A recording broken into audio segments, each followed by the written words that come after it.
Ouais, en ce moment, je veux dire, Nanatsu no Taizai n'est pas mauvais, ok? C'est même bien, en fait même, c'est bien, c'est-à-dire que l'histoire est bien. C'est juste que c'est un peu trop facile, je trouve. C'est-à-dire que tout ce qui arrive est plutôt bien, mais non seulement c'était extrêmement prévisible à des lieues, à des kilomètres à la ronde, et c'est aussi beaucoup trop rapide. Mais comme vous le savez déjà, je vais accentuer davantage ma critique, si l'on peut dire, sur le fait que, en ce moment, je trouve, Nanatsu no Taizai casse pas trop pattes à un canard. Salut à tous les amis, on se retrouve donc pour la review du chapitre 194 de Nanatsu no Taizai. Alors, je vais faire une review extrêmement courte pour le coup parce que voilà, je pense que ce qu'il y a à dire de ce chapitre, c'est pas... Il n'y a pas tant que ça de nouvelles choses à dire, si vous voulez. Des fois, il y a des chapitres qui parlent d'eux-mêmes, hein, donc il n'y a pas forcément besoin d'en faire des critiques de 30 minutes. Donc là, ça va être le cas, hein. Je vais sûrement faire quelque chose de moins de 10 minutes, si c'était peut-être un tout petit peu au-delà de 5 minutes, je pense.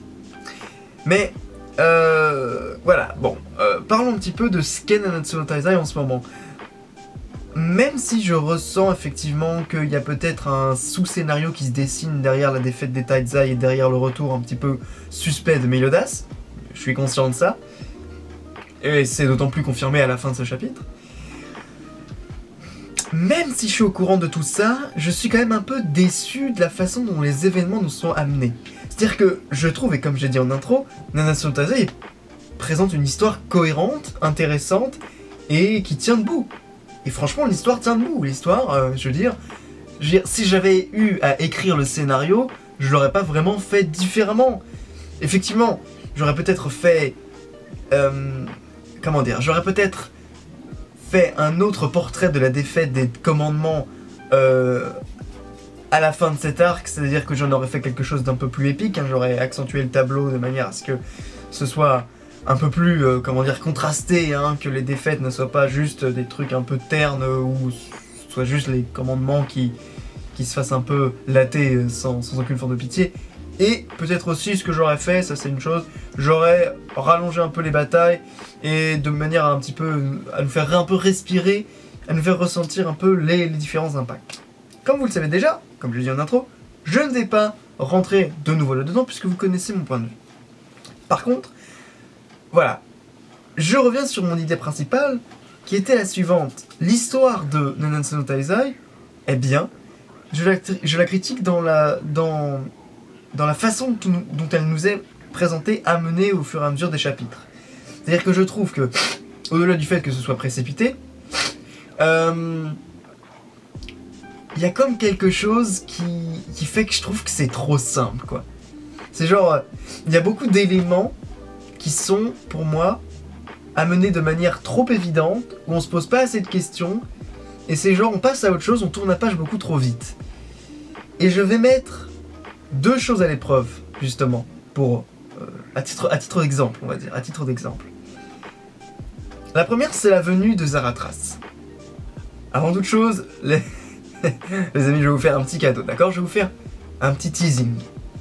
À la fin de cette vidéo, je vais vous faire une théorie qui n'aura pas grand chose à voir avec ce chapitre, mais ce sera du gratuit, ce sera du bonus. Voilà, c'est... voilà, petite théorie sur Gauter, voilà, la review maintenant. Donc... Ok, première chose, c'est Zaratras. La venue de Zaratras n'a pas fait... Enfin, peu de personnes, et d'ailleurs, en fait, quasiment personne n'a fait grand cas de son retour très inopiné dans l'histoire. Je veux dire, il y a bien eu que Hendriksen pour avoir une réaction vraiment humaine, et peut-être un peu dans ce chapitre Hauser. Mais à part ça, je veux dire, on n'a pas eu vraiment le sentiment que sa venue avait un impact. Je veux dire, oui, il a eu un rôle dans le combat, mais ça ne nous explique pas pourquoi il est revenu, vous voyez. De la même façon, Meliodas, enfin, je veux dire, Meliodas était mort, je veux dire, c'était émotionnel le moment où il est parti, c'était très dramatique, c'était bien écrit d'ailleurs. Et là, il revient comme ça, Et la réaction, par exemple, de Ban, son meilleur ami, la personne avec laquelle il partage un lien si fort et si... voilà, un lien de confiance si important, si présent. Ban, il est juste là en mode ah, salut Captain. Quoi? Non, s'il te plaît, c'est ton pote, t'as cru qu'il était mort, t'as fait une croix dessus, c'est fini, t'as la rage au cœur de savoir qu'il est mort. Et t'es juste là en mode ah tiens, yo. Je trouve que là, Nanatsu no Taizai gère très mal son atmosphère, son ambiance, son ton général. Je trouve que là, on est là en mode allez hop, c'est parti, fin de la guerre, et après, on va tous au bar de l'auberge du coin prendre un mojito. Je veux dire, non, mais attendez, vous déconnez ou quoi? Il y a plein d'enjeux dramatiques. Je veux bien qu'il y ait un côté un peu humoristique dans Nanatsu no Taizai, qui est véhiculé à la fois par le traitement des méchants, mais aussi les dessins qui sont un peu plus rondelets, tout ça. Bien sûr qu'il y a ce ton-là dans Nanatsu no Taizai, bien sûr. Mais... ce que je veux dire, c'est que là, quand même, on est dans la résolution de l'arc, avec les 12 commandements, les 12 commandements. Ah oui, remarque, selon ma théorie, on avait 12, enfin, peu importe, les 10 commandements. Et, enfin, peu importe, mais voyez, je trouve que là, Nakaba ne traite pas vraiment ces enjeux comme il se doit. C'est-à-dire qu'il devrait mettre un peu plus d'emphase sur tout ça. Et on est là, les choses vont beaucoup trop vite, beaucoup trop aisément, quoi. Et ça me gêne beaucoup. Et en plus là, avec Meliodas, je veux dire, c'est censé être un truc important. Et là, je veux dire, c'est juste... alors bon, c'est vrai, la page de fin avec Meliodas qui sourit comme ça, avec ce petit sourire narquois, ce petit regard en coin là, avec lequel on n'a jamais vraiment été habitué avec le personnage de Meliodas. Donc c'est bien, ça c'est pas mal. D'ailleurs, l'image de fin est vraiment cool. Mais malgré tout ça, je veux dire, c'est de l'ordre... enfin, le retour de Meliodas, c'est de l'ordre... c'est très important, si vous voulez, dans le cadre de cet arc.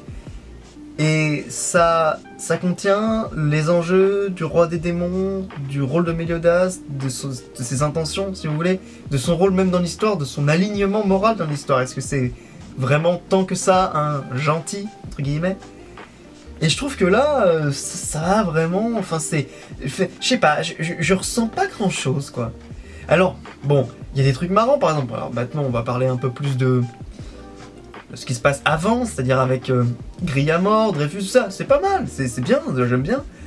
Bon, alors, le combat avec Frodrin qui s'ensuit. Frodrin, alors j'avais tort, je m'ai trompé. C'était pas full size, donc, hein, c'était bien full size. Et en ce sens, c'était bien l'idée de géantification et non pas de prise de contrôle d'un corps humain. Prise de contrôle, enfin oui, vous voyez ce que je veux dire. Ainsi donc, le pouvoir de Frodrin, le fait de pouvoir infiltrer un humain, c'est sans doute quelque chose qui est propre aux démons et pas seulement propre à Frodrin. Ce qui est une bonne chose. En revanche, je suis un peu déçu, je dois vous dire, et ça c'est un détail, hein, bon, je suis un petit peu déçu par le pouvoir de géantification, de gigantisme que je trouve, ça c'est un truc des japonaises. Ça, je veux dire, il y a toujours, faut toujours qu'il y ait un truc, je veux dire, c'est pas ouf, les géants. Voilà, c'est-à-dire que c'est bien, mais le géant donne une impression vraiment de lenteur, alors c'est bien quand vous avez un clan de géants qui reprend un peu ces thèmes-là, c'est-à-dire des espèces de gros mecs balourds bien forts ou des nanas qui sont balèzes, tout ça c'est plutôt bien. Mais pour un démon, c'est... un démon, t'attends qu'ils soient un peu vifs, un peu roublards, vous voyez. Et là c'est juste, bon...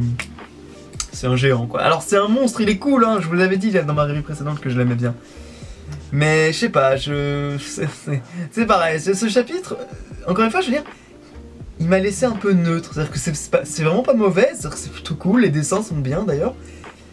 Mais les dessins sont vraiment dynamiques et très cool à regarder. Mais c'est juste bof, quoi, c'est juste me. Vous voyez l'expression? C'est ça, c'est me. C'est MEH, quoi. C'est juste, je vibre pas, quoi. Et on a l'impression d'être dans une comédie un peu en mode sitcom. C'est genre, à la fin, on a... mais attendez, est-ce que ça peut vraiment être Sir Meliodas? Vous voyez, c'est comme si on traitait ça comme sous l'angle un peu de la série B, vous voyez, avec dans votre prochain épisode, la vérité sur Meliodas. Je veux dire... c'est un peu... je veux bien que ce soit une sortie hebdomadaire, donc qu'il y ait une espèce de rythme un peu comme ça. Mais ça n'empêche pas la tension dramatique, vous voyez. Bon. Qu'est-ce qu'il y aurait d'autre à dire sur ce chapitre? Ah oui, alors Zaratras, pour en revenir un petit peu sur lui... Non, il aura un autre rôle. Hein. Le fait qu'il s'évapore comme ça, qu'il reparle de Gilsunder, me confirme, enfin pour moi confirme qu'il reviendra, qu'il aura... Parce qu'il faut qu'il retrouve Gilsunder d'une manière ou d'une autre. Alors est-ce qu'il rejoint un petit peu à la manière que pourrait avoir fait Denzel, hein, c'est-à-dire qu'il rejoint une sorte de plan des déesses dans ou des druides, hein, en ce qui concerne Zaratras. Plus vraisemblablement des druides, même si je pense que les deux sont liés entre les druides et les déesses, puisque les druides seraient un peu cette espèce de... Vous voyez, de prophètes des déesses sur Terre, dans le monde des humains. Cette espèce d'apôtres des déesses, hein, les déesses, enfin ce qu'est en fait... ce qu'est Elisabeth. Même si, bon, c'est un peu plus complexe que ça, parce que les druides et les déesses sont pas vraiment liés. Enfin, à aucun moment on nous a vraiment fait, genre on nous a dit c'est vraiment, ils sont liés quoi. Mais bon. Alors après, voilà, pour Zaratras je suis un peu déçu. Voilà, je suis un petit peu déçu et donc voilà. Mais alors maintenant les amis, nous allons passer à la théorie. Balayons un petit peu le chapitre, on n'y pense plus, on va juste se concentrer sur Gother, ou Gauthier, si vous voulez. Ah d'ailleurs non, parce qu'en fait ça vient vraiment du chevalier Gother, qui était ça venait d'un conte, enfin peu importe. Bref. Le fait qu'il soit un pantin, je trouve, éveille ma curiosité, et depuis le début. Je trouve que c'est très suspect.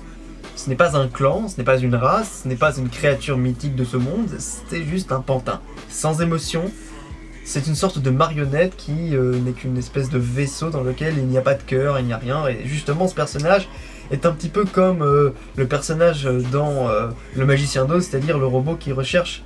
C'est le robot ou c'est l'épouvantail? Enfin bref, je ne sais plus, l'un des deux, qui recherche... je crois que c'est le robot qui recherche... enfin, l'homme de fer, hein, vous voyez, qui recherche à avoir un cœur.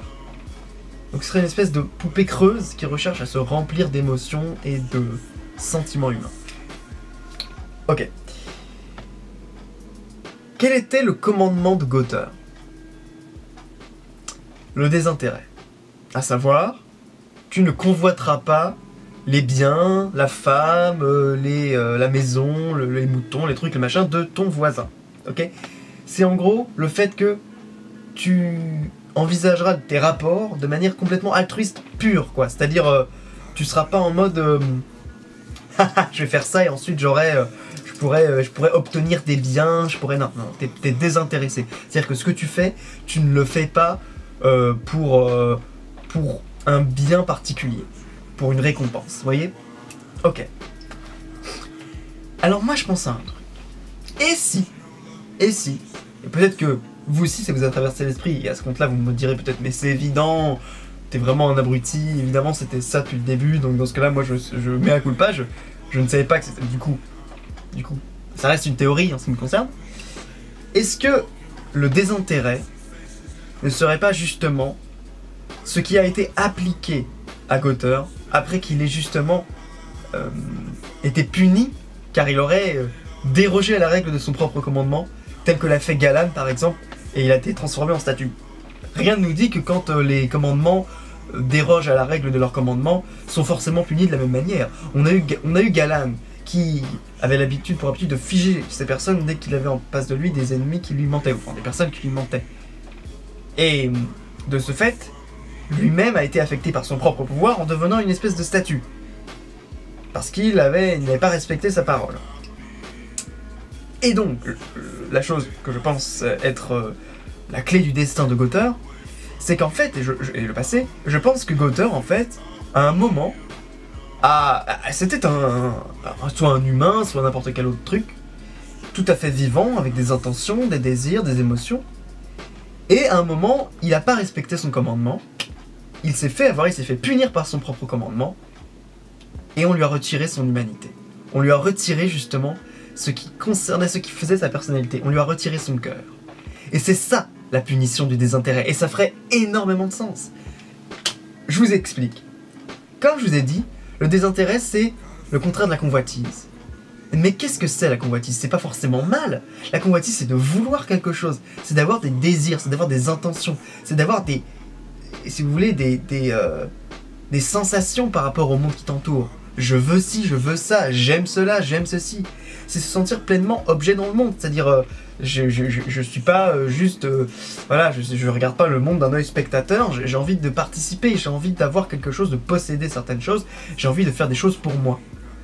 Et à ce moment-là, on voit très bien que dès qu'on prend le contre-pied de ce commandement, on a la personnalité de Gauteur. C'est-à-dire, enfin, le contre-pied de ce qu'interdit ce commandement, on a la personnalité de Gauteur. C'est-à-dire quelqu'un qui est absolument désintéressé. Mais malgré lui, il est désintéressé malgré lui. On l'a forcé à être désintéressé, à n'avoir plus aucun intérêt pour l'humanité, à n'avoir plus aucun intérêt, je dis pour l'humanité, mais pour le monde, à n'avoir plus aucune attache émotionnelle. Vous voyez ? Il ne comprend plus les rapports, les relations, tout ce qui est en relation avec le cœur et l'esprit, même, je dirais bien l'esprit même, parce que tout ça lui est étranger. Et je pense que ce n'était pas étranger à la base à Gauteur. Gauteur était soit un démon, soit un humain, soit n'importe quel autre truc, mais qui avait un cœur, qui avait des désirs, une intention profonde, qui avait des rêves peut-être même. Et tout cela lui ont été volés parce que justement, il a peut-être fait trop preuve de convoitise, et le moment où il a fait preuve de convoitise, eh ben, il a été puni. Et il est devenu cette espèce cette espèce de spectre, si vous voulez, qui n'a pas cette espèce de pantin, de marionnette, qui est sans vie même, je dirais. C'est une coquille creuse. Et le moment où il sera libéré de son commandement, de la punition de son commandement, de la malédiction de son commandement, eh bien, il retrouvera son cœur, il retrouvera ce qui constitue sa vraie personnalité. Je pense que c'est vraiment ça le personnage de Gauteur. Je pense vraiment que c'est... et alors si, en plus, personnellement, j'aimerais beaucoup chose à ça parce que je trouve que ce serait vraiment très, très poétique, je trouve, pour le coup. L'illustration d'un commandement justement de cette manière, je trouve que ce serait vraiment idéal. Donc dites-moi ce que vous pensez de cette théorie, parce que je pense que c'est la bonne. Et ça illustrerait parfaitement justement et la personnalité de Gauteur en ce moment dans le manga et le commandement des intérêts. Aussi, de la même façon, si Frodrin lui-même commence à avoir un intérêt pour Griamore et pour là, ce qu'on a vu dans le chapitre suivant, dans le chapitre précédent, ça pourrait justement lui faire devenir à peu près la même chose que Gauteur et lui faire subir les mêmes conséquences que son propre commandement. C'est-à-dire, je pense, perdre sa personnalité, perdre son cœur, perdre ses désirs. Voilà les amis, donc dites-moi ce que vous avez pensé de mon avis un petit peu mitigé sur le chapitre en ce moment de Nanatsu no Taizai. Mais Nanatsu no Taizai est quand même une bonne machine qui fonctionne bien. Donc c'est pour ça que je suis toujours impatient et très content de voir ce que ça va nous donner dans les chapitres qui suivent. Et voilà, après dites-moi, voilà. Puis c'est pour ça que je fais des théories, vous voyez, c'est la preuve que je suis quand même intéressé, donc vous voyez. Ah, intéressé, ça y est, boum, je suis mort. Marionnette. Non, désintérêt. Oh là, on se calme, roi des démons. Voilà, donc les amis, donc voilà les amis, donc dites-moi ce que vous avez pensé de tout ça. On se retrouve la semaine prochaine et en attendant, passez une bonne nuit, parce que moi en l'occurrence il est extrêmement tard, c'est pour ça d'ailleurs que je parlais très très bas. Passez une bonne nuit ou un bon matin, enfin bon, en ce qui me concerne, je vais aller me coucher et les amis, on se retrouve plus tard. En attendant, portez-vous bien et ciao.